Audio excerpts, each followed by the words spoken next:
Imagine a piece of wearable technology so advanced that it can actively regulate your nervous system, dismantle psychological trauma, and literally shield your biofield from electromagnetic radiation.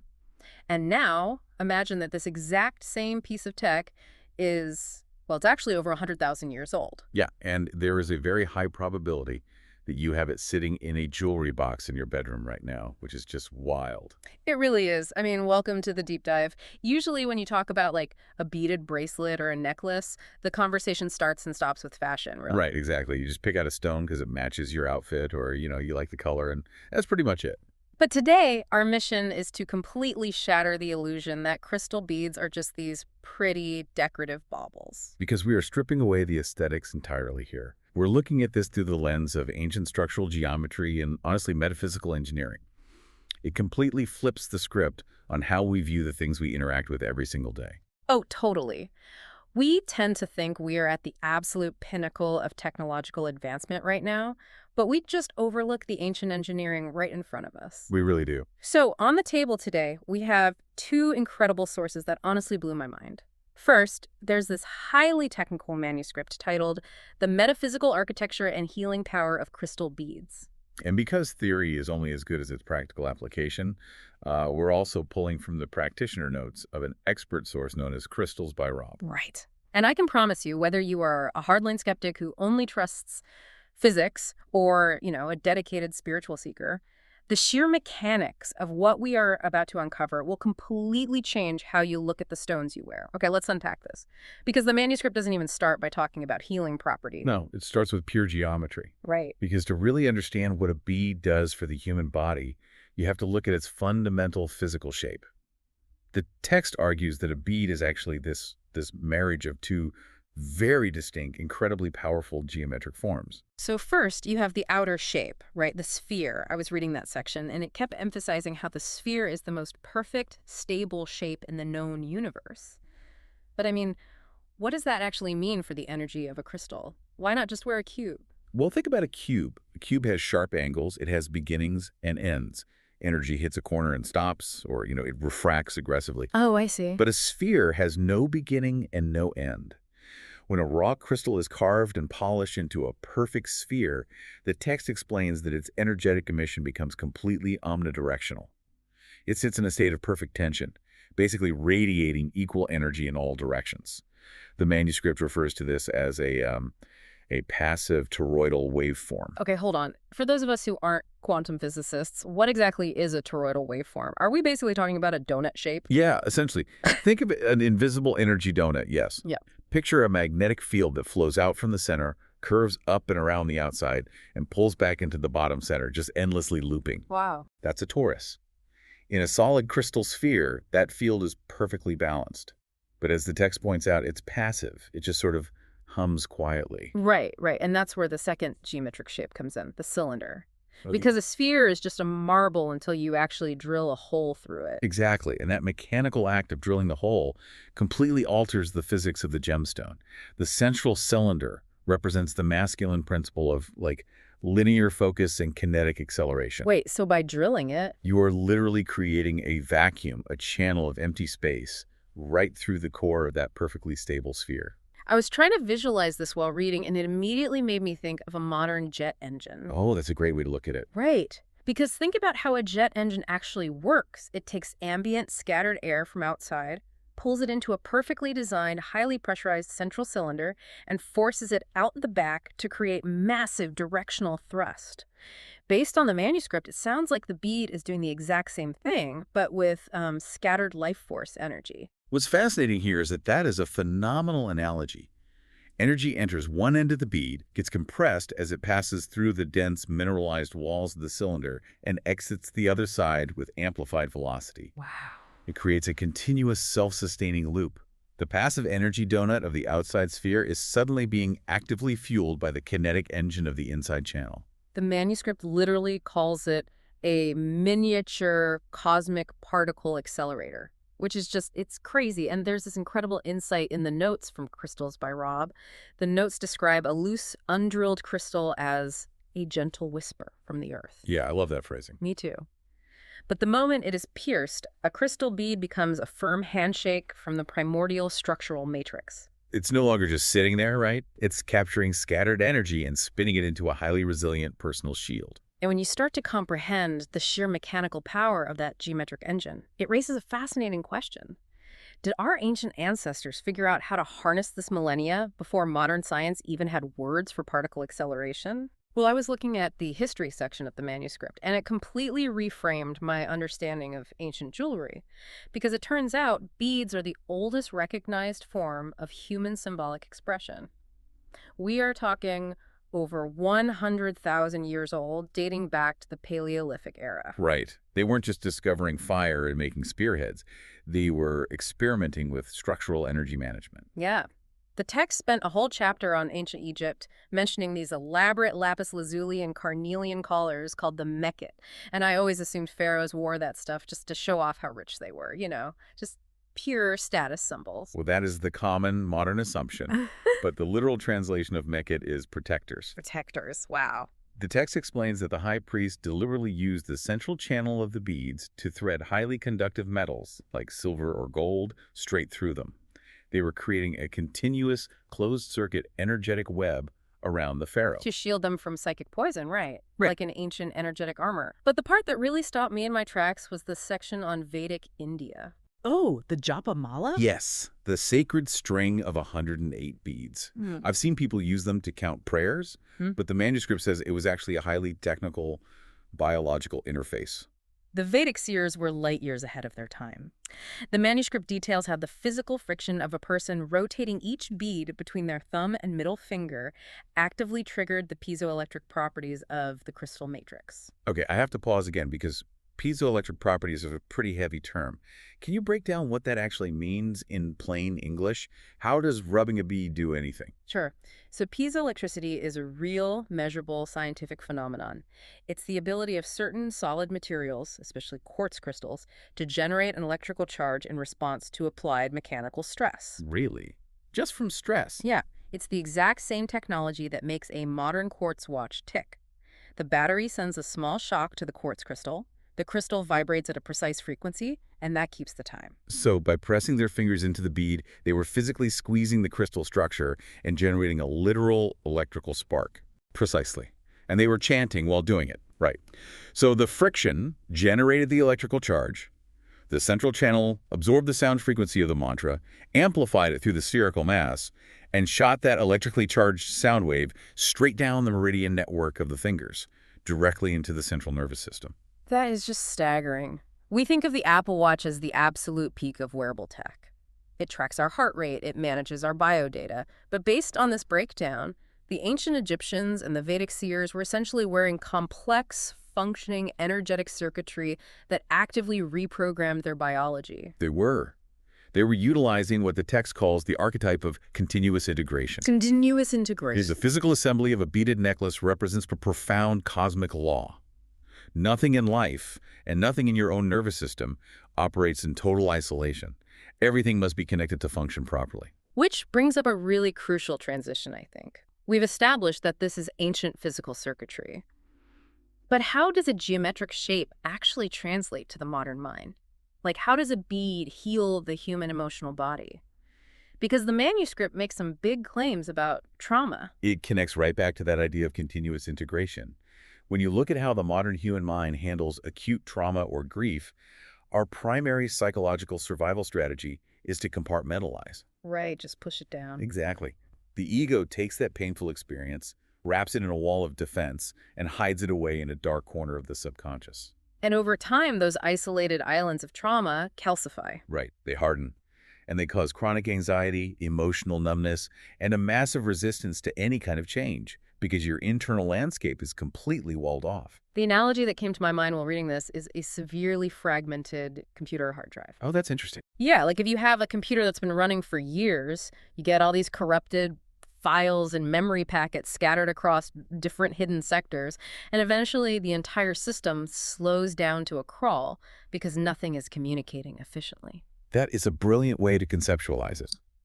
And the text positions the crystal bead as the ultimate defragmentation tool. Wow. Because the energy of a bead is completely circular. Remember the torus? but it's anchored by a linear central thread, so that frequency moves through the emotional body like a continuous laser of light. It searches for those hidden sectors. And the manuscript explains that the continuous wave actually pierces right through those walled-off psychological defenses, right? But it does it safely. It says it absorbs the initial shock of the memory using the spherical mass, so you don't instantly spiral into a massive panic attack, while that central cylinder provides a safe escape route to drain the emotional poison out of your system. Which is why the text refers to it as an emotional pacemaker. Emotional pacemaker, I love that. If you've lived in a chaotic, high-stress environment, your emotional cadence gets completely erratic. You start swinging violently between hyper-anxious panic and complete emotional flatlining. So the rhythm of the beads steps in and says, we are going to regulate this heartbeat. It intercepts those frantic frequencies. And I find it really fascinating how Rob's practitioner notes applied this rhythm to a very specific modern problem, which is codependency. Well, codependency is ultimately a collapse of internal boundaries. It's when your emotional stability relies entirely on someone else's mood or actions, you lose your own shape. But the anatomy of a beaded bracelet teaches what Rob calls rhythmic independence. Because think about the bracelet on your wrist. Every single bead shares one central thread. They sit side by side in perfect harmony. They are intimately connected. Yes. But every single bead maintains its absolute perfect individual boundary. They don't melt into each other. They don't become a giant formless blob. Exactly. It serves as a physical, tactile reminder to the emotional body. It teaches you how to be deeply connected to a partner or a family member without losing your own structural integrity.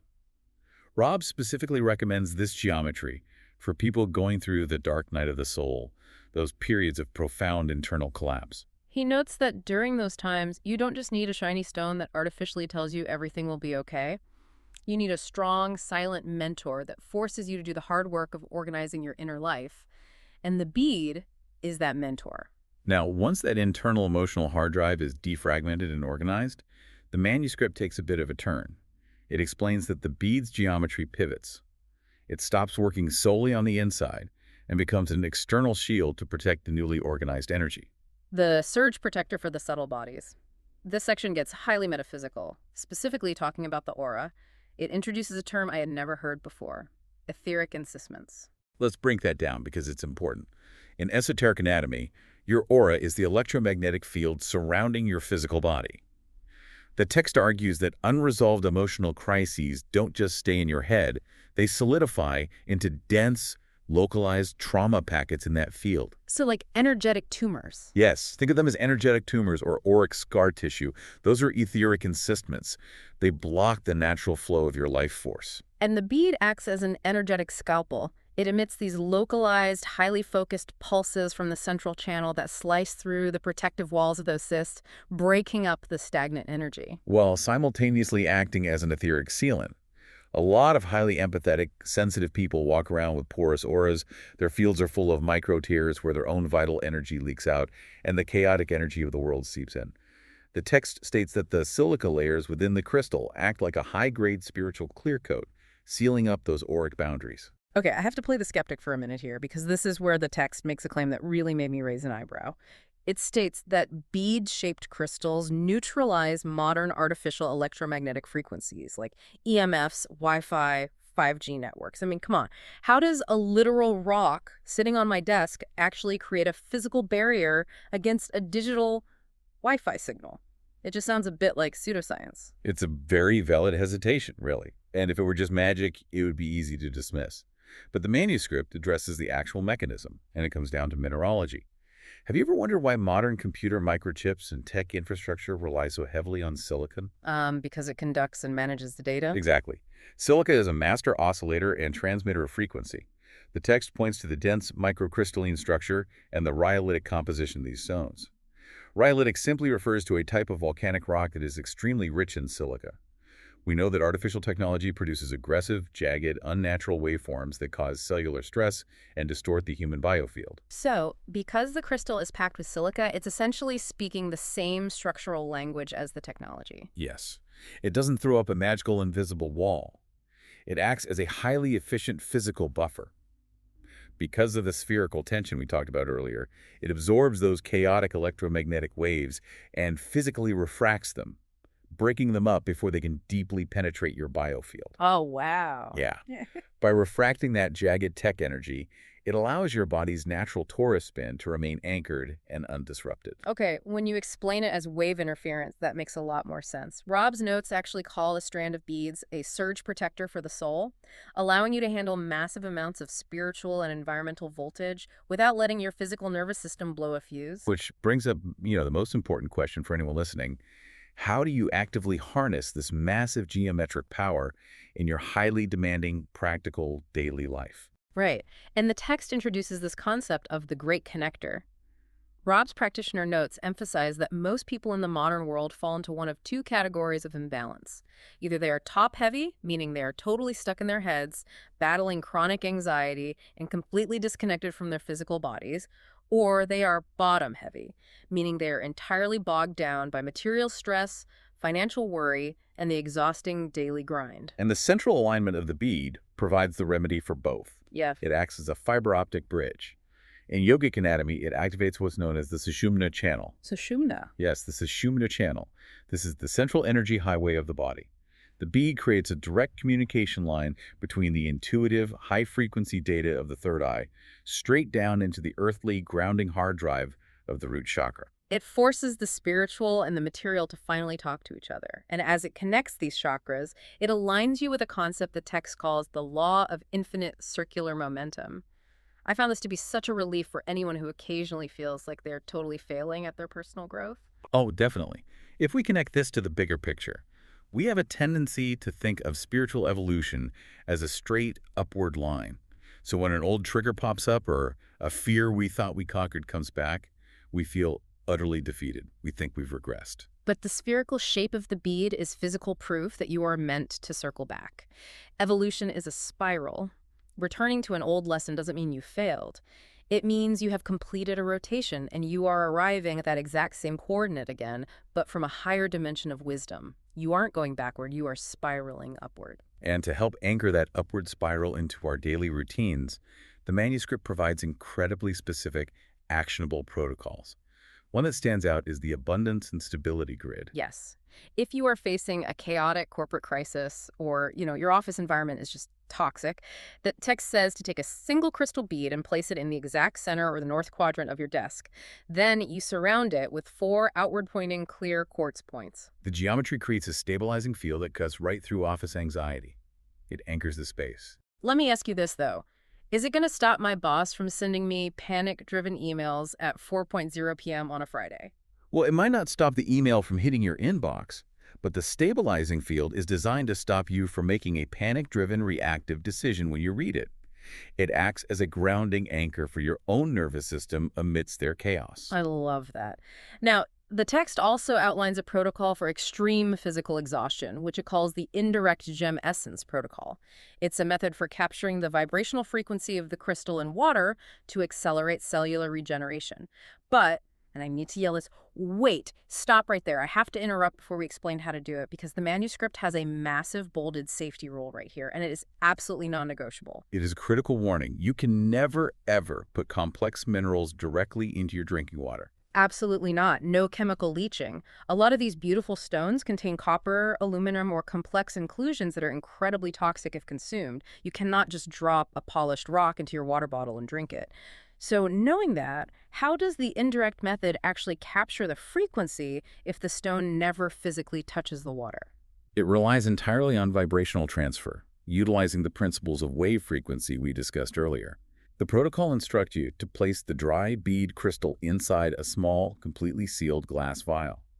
Then you place that sealed vial inside a larger bowl of pure spring water. You leave the entire setup in direct sunlight for 4 to 6 hours. So the glass acts as a barrier for the toxins, but not the energy. Exactly. The sun's rays hit the stone, amplify its natural resting frequency, and push that vibration right through the glass barrier, imprinting it onto the structural matrix of the water. It's a brilliant physical workaround, but metaphorically, it's also an incredible lesson. It physically demonstrates how we can absorb the pure wisdom or the vital energy of an experience or even a difficult person without actually absorbing their toxicity. The glass barrier is the ultimate boundary. It all comes back to integration and protection. So, bringing all of this together, We've covered everything from Paleolithic structural energy management to piezoelectric sparks in the nervous system to refracting 5G waves with silica.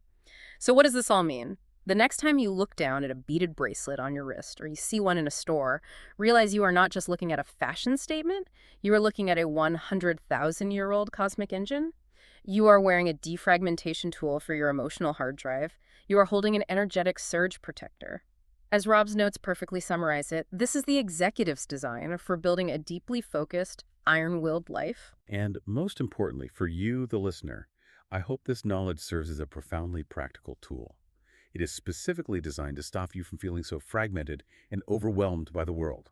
When you hold those beads, let them physically prove to your nervous system that all the messy, disconnected, hurting parts of your life aren't just random chaos.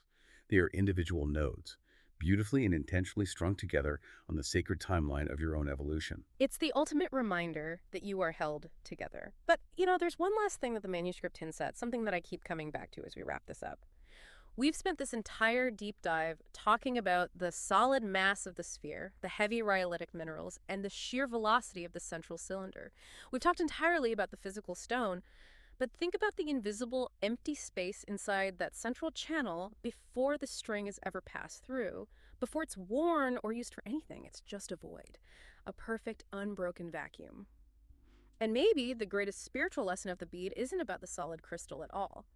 Maybe it's teaching us that our true, undeniable power only comes when we are willing to maintain our own internal emptiness, when we can remain a clear, open, and unblocked conduit, just waiting for the universe to thread its absolute purpose right through the center of us.